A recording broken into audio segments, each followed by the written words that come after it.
আজ আপনাদের দেখাবো পনির স্টাফ আলুর দম। আর তার জন্য একটু বড় সাইজের আলু নিয়ে ছুলে মাঝখান থেকে কাট করে নিয়েছি, আর একটা পিলারের সাহায্যে আলুর ভেতর থেকে এভাবে সব বের করে নিয়েছি।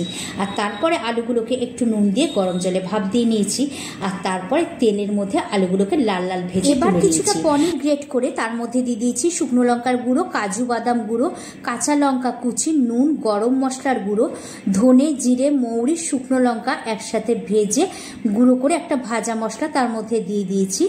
কিশমিশ কুচি, অল্প চিনি আর ধনেপাতা কুচি দিয়ে ভালো করে সমস্তটা পনিরের সাথে মেখে নিয়েছি। এবার পনিরের পুর আলুর মধ্যে ভরে দিয়ে আঙুল দিয়ে একটু চেপে চেপে দিয়েছি যেন পুরগুলো বাইরে বেরিয়ে না আসে।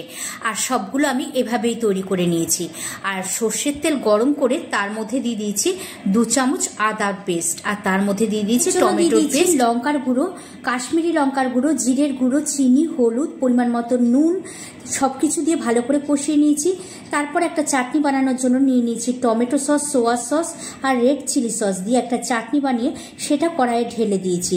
কিছুক্ষণ নাড়াচাড়া করার পরে তারপরে দিয়ে দিয়েছি ফেটানো টক দইয়ের বাটি ধোয়া জলটা দিয়ে দিয়েছি। একটু ফুটে উঠলে পনিরের পুরভরা আলুগুলো দিয়ে একটু নাড়িয়ে চাড়িয়ে ধনেপাতা কুচি ছিটিয়ে নামিয়ে প্লেটিং করে নিয়েছি। দেখুন তো দেখতে কেমন ফাটাফাটি হয়েছে, আর টেস্টেও হয়েছে একেবারে ঝাক্কাস।